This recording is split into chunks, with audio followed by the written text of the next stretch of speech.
Hello everybody, this is Michael Guerra with the Focus Apostolic Student Pastors Network, and just wanted to leave a thought with you guys today to encourage you.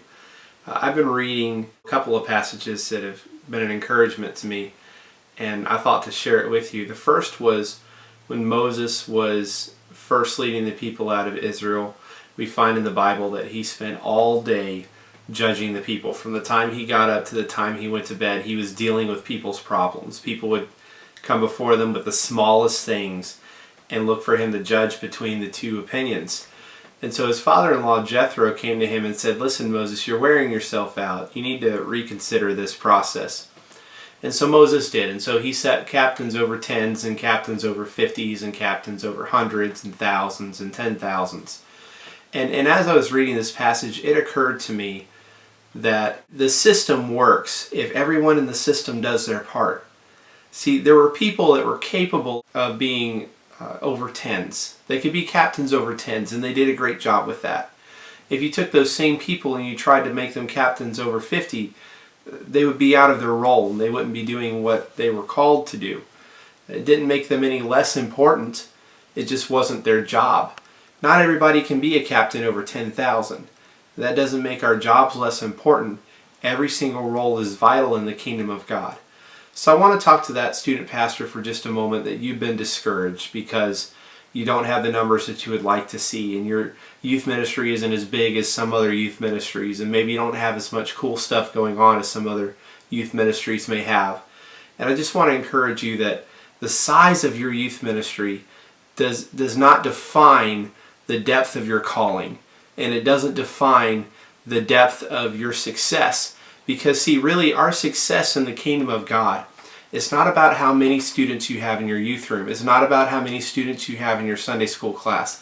That's not what defines success. We have to get away from this numbers thing, and we have to understand that success is about fulfilling the role that God has given you. The fact of the matter is that God has not called us to compare ourselves to each other. If you're worried about somebody else being cooler or smarter or better than you, guess what? There's always going to be somebody that is. No matter how good of a preacher you are, someone's always going to be a better preacher. No matter how smart you are, someone's always going to be smarter. No matter how cool you are, someone's always going to be cooler. But the best thing about it is you don't have to be the coolest, the smartest, or the best to fulfill what God has called you to do. All you have to do is be available and be willing to operate in the role He has given you. No, not all of us are going to lead student ministries of hundreds of people. But all of us can do what God has called us to do, and we can make a difference in the lives of the students we have. Then another story that came to my attention was David. David was very special in the eyes of God. He was a man after God's own heart, and God had a very important purpose for him. And David found himself out in the shepherd's field. Out in the shepherd's field, it's lonely. And maybe in your student ministry right now, you feel lonely. You feel isolated. You feel like nobody sees what you're doing and nobody understands the value that you're bringing to your church and to the lives of your students.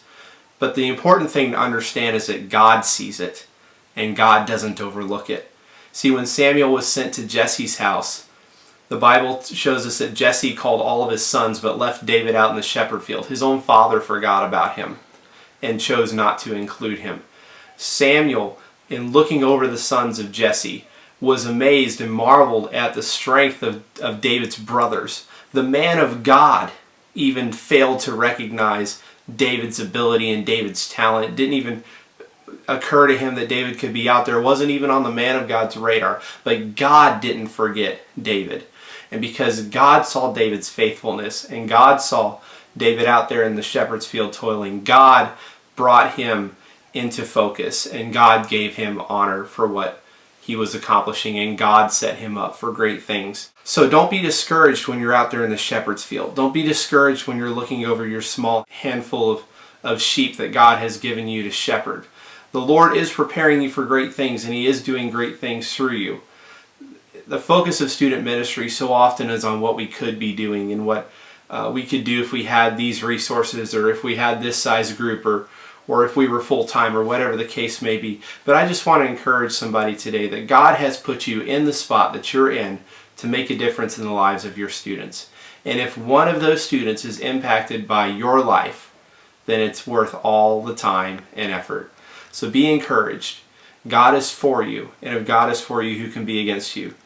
Again, this is Michael Guerra with Focus Apostolic Student Pastors Network. Hope this encouraged somebody today.